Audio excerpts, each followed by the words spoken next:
So what I have to do, I feel like, is make a wide open notch, but then make sure it doesn't hang on.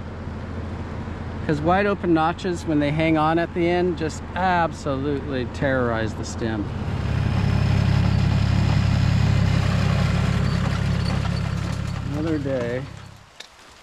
Another day being a tree man. I'm going to be climbing this snag.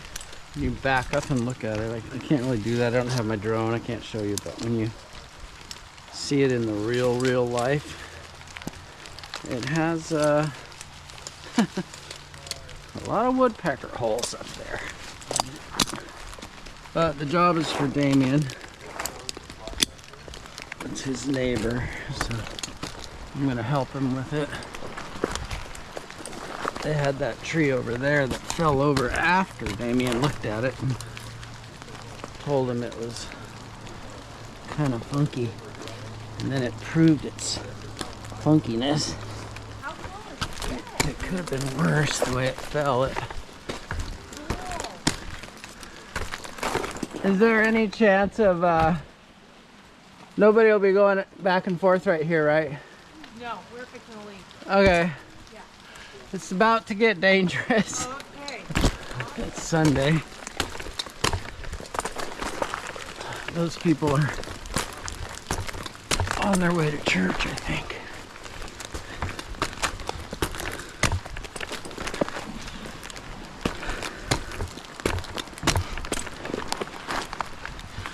Yeah, it's making that sound.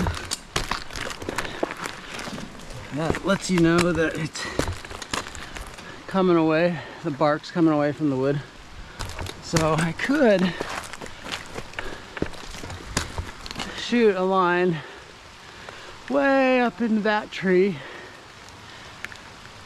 and then come down over the top of that oak and up here, or I don't know. I just thought, rather than shoot a safety line in another tree, because you're gonna find out this is really crispy up there, but sometimes you can go up the tree and sort of judge it as you go, you know, keeping in mind that you can turn back anytime you want.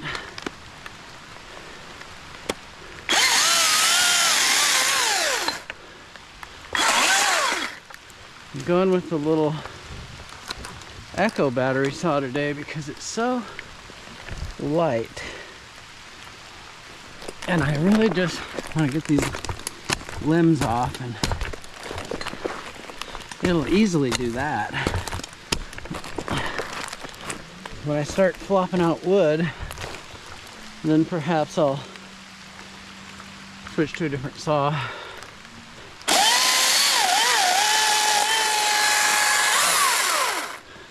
That was weird.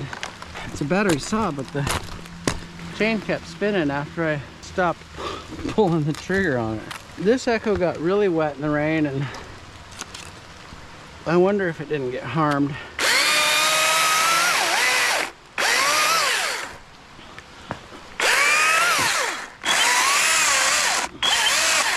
Because I know that the battery that was in it when it got really wet, it was a new battery, but it's never worked since that day. Since that weekend on the back of the truck in the rain. See? What's up with that?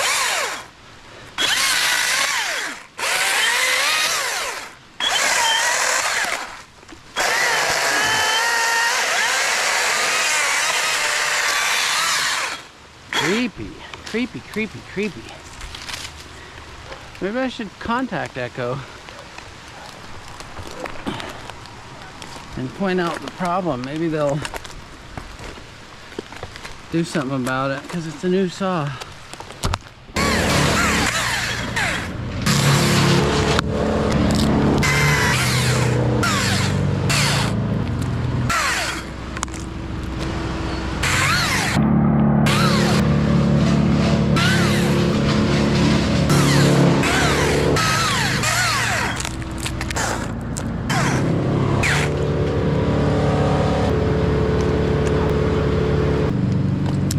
So far I've been able to advance my rope into somewhat, see, some of the stuff still had needles, dead needles, but still some needles is better than none when you're looking at these decayed pine trees.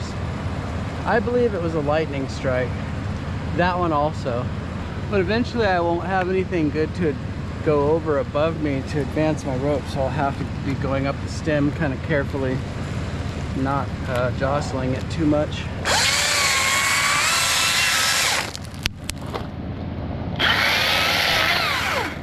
I can kind of sneak up the tree when I do it this way, whereas when you're flipping up the tree, you're kind of like rocking it back and forth, which feels creepy, because there was a place down there where the bark was all loose on the stem, like maybe it's worse below me or something. Makes you think.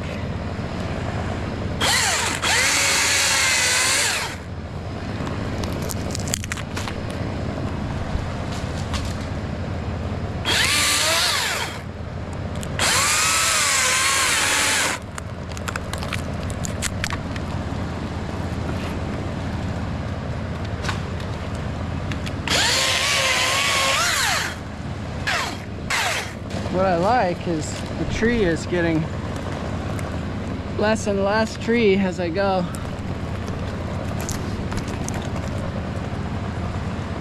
It's kind of like paying down debt, you know? Pay a little, don't make any more, pay a little more, pay a little more until the debt's gone. Right now it looks like a 30-year loan, but pretty soon gonna look like I'm 20 years older.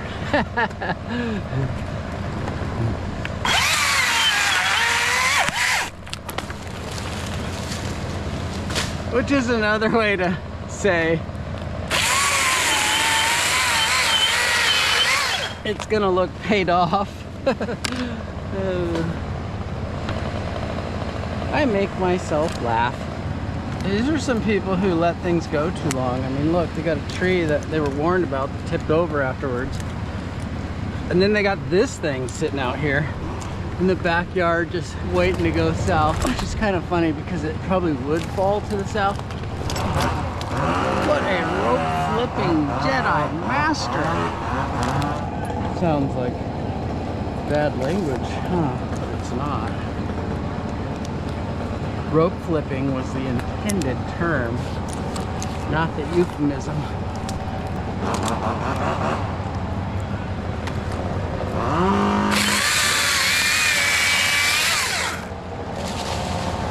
Putting it all down through this little hole in the canopy of the oaks. These limbs are kind of heavy. They're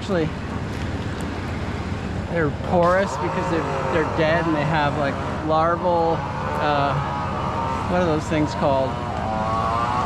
Galleries, where the larvae have been crawling around making sawdust, and that sawdust fills with water and it's heavy.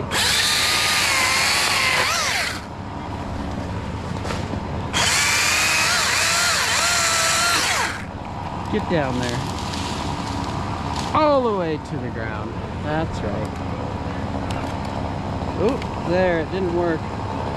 That's okay, it's only the first time on this tree. I can live with that.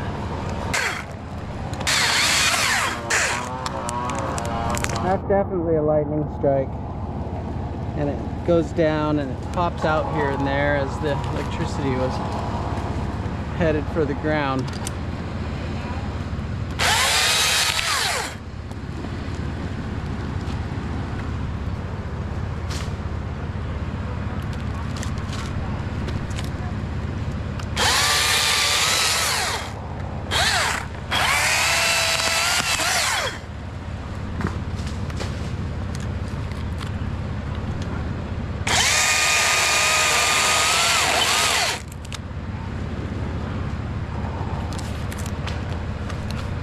You're gonna see this spiral wound all the way up here as I continue.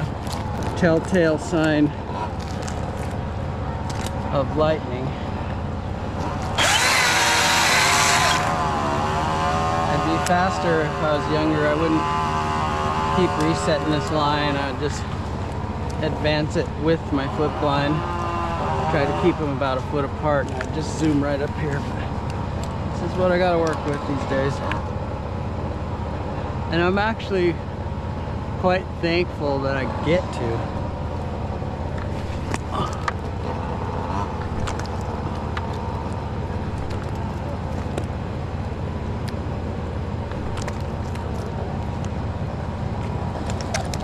I have a friend at church, Fred, and Fred is always correcting the phrase have to get to.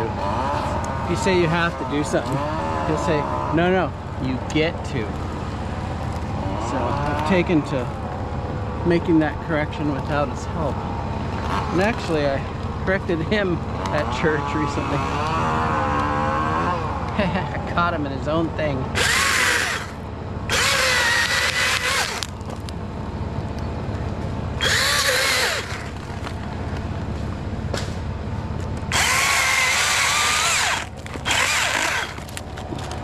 Except I did it in kind of like a cleverly negative way, which is consternation, right? He was talking about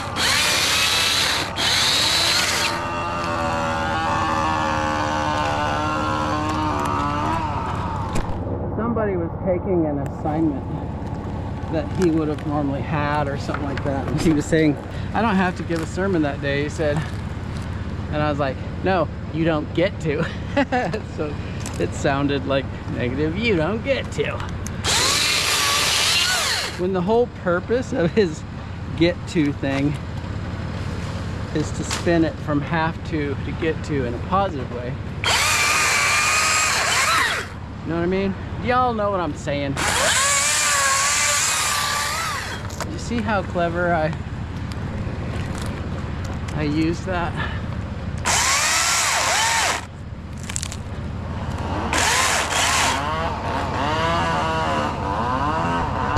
Some people want me to look around when I get up here, so this is for you. Okay? This is for those who want to look around. I don't often do it. I'm like in my little, I'm like one of these little insects on the tree. I'm just cut up in my little galleries. What's going on out there is not as important. I think I'm gonna have to go up there pretty high because I don't like the way it moves. It's moving too much. There's like a hinge point down there that's literally makes me sick in my stomach to think about. And so if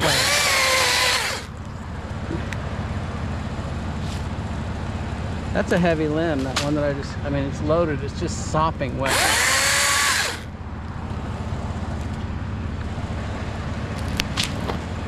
Anyway, I'm gonna want a small top out of here so that I don't exert side pressure on it. You guys have heard me talk about this before. If you're not a person who comes to these places, then by now you'll hopefully, by repetition, be at least understanding what I'm talking about. Not that it matters if you're never gonna come here, but it's nice to learn.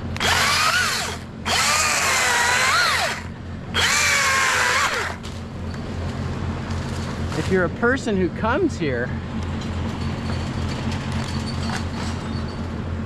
not many of you would agree with this. Many of you would say, yes, you should be tied in over there with a safety line and a breakaway carabiner here so that you can avoid the worst case if it happens. But I imagine myself as a little, you know, gentle little critter climbing up here little by little and very deliberately, not jostling it, but everything I do making it less and less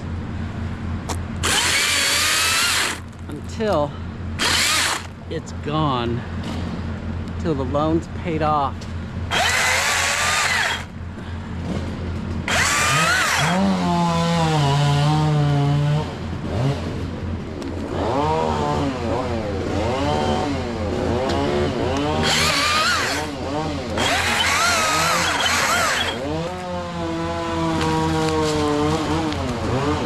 That one hit my rope, and I don't like that. I hate cracking sounds when I'm way up in a place like this. Climbers often say climb high, cut small. That's a principle that I'm following here.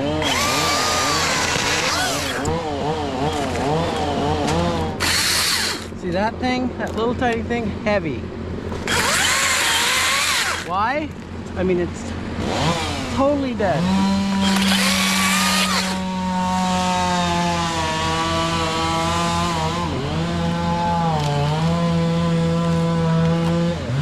And it's been dead. Why would it be heavy? Galleries of worm dust filling up with water. It's like you walked away from your bowl of cereal and it turned into mush. And you no longer like it. You no longer want it.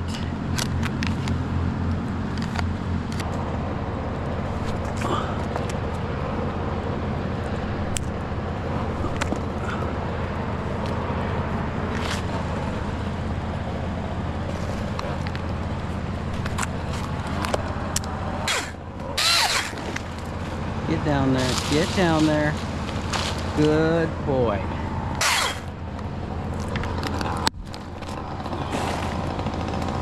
Yes, right in the hole. Moving very slow and deliberate. Right here.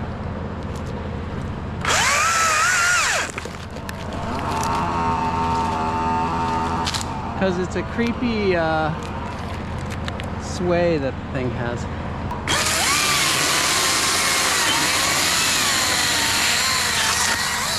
See this? Chain kept spinning.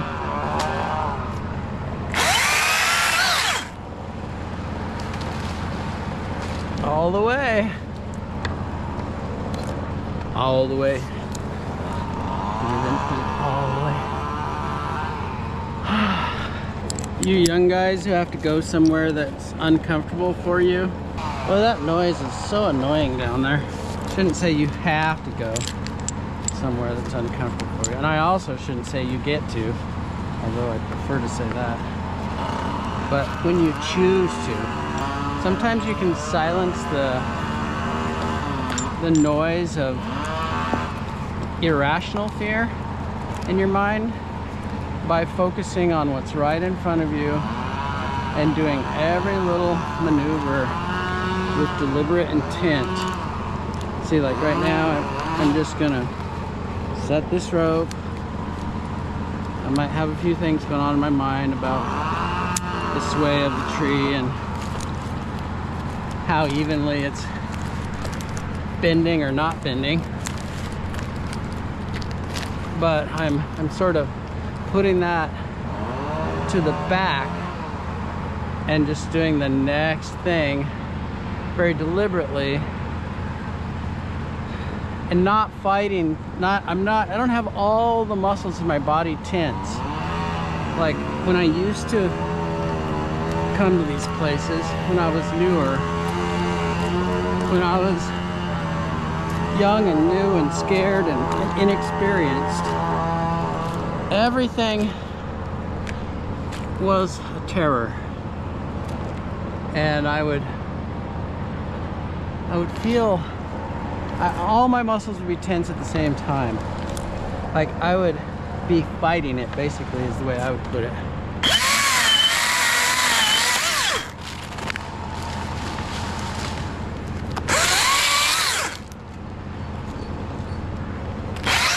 And the problem with that is, it's distracting.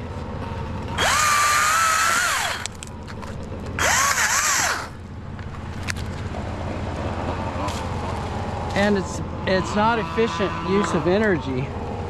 You're exhausted to do something that if you weren't so fear-stricken, wouldn't exhaust you. I know that sounds very simple, like redundantly oversimplified, but it doesn't mean it's not true. It's true. So I might be going through a little experience up here, but I'm still conserving overall muscular energy, as well as, ooh, that's soft. It's probably far enough. Psychological energy.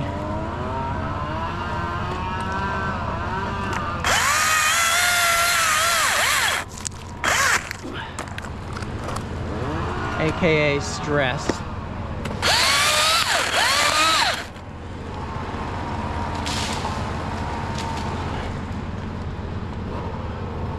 I gotta pull Damien up on my helmet communication. See if I can get him to move some stuff. Hey Damien. Yeah. Out toward this opening. Yeah, out this way. There's a couple of things that looks like it'd be happier for me if you moved. I don't feel like this is getting really squishy right here, and I don't really want to go up the rest of the way. I don't know what it is. I just know that it's things. And I don't know if they're loved things or things slated for the dump or what. They're treated as such, but that stuff and that thing laying on the ground there, what's that? Yeah, that you should move, just in case. Yeah, my feet are just sinking into this. I hate this. Okay, move that. That's much better. Okay, now I've got a spot for it. So what I have to do, I feel like, is make a wide open notch, but then make sure it doesn't hang on. Because wide open notches, when they hang on at the end, just absolutely terrorize the stem. I also may let it hinge a little too, because if the hinge holds on right as it's breaking at the end, it'll go fwink. It'll give it a faster rotation.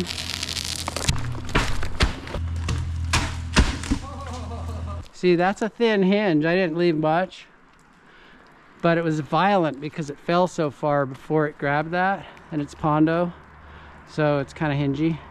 So what I could have done was cut in from the sides a little and eliminated some of that, but then I would have been eliminating some of my hold on.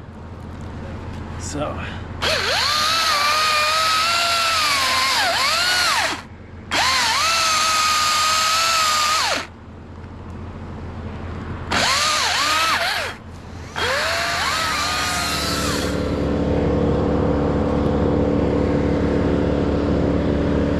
right, I'm gonna send it.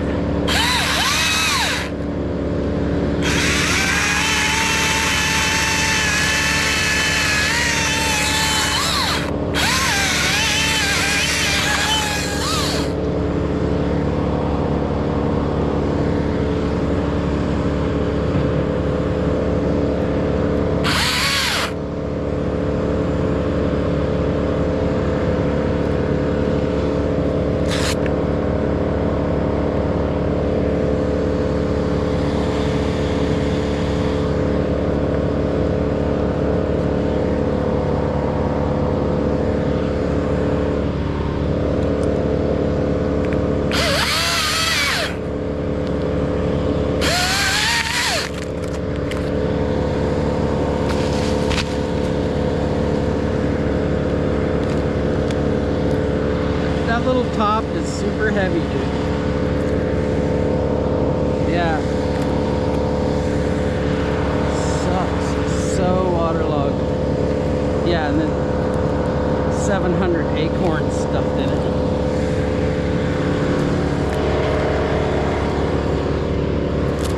Watch out for another chunk.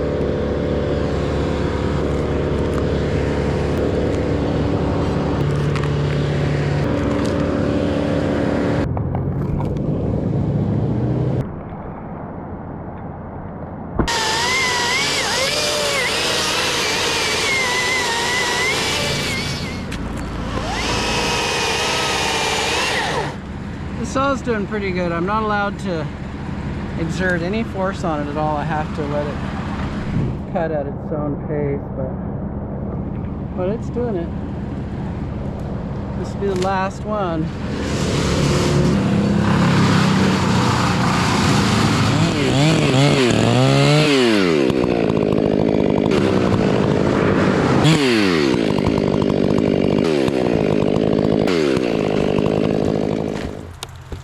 Another tree that didn't take me out.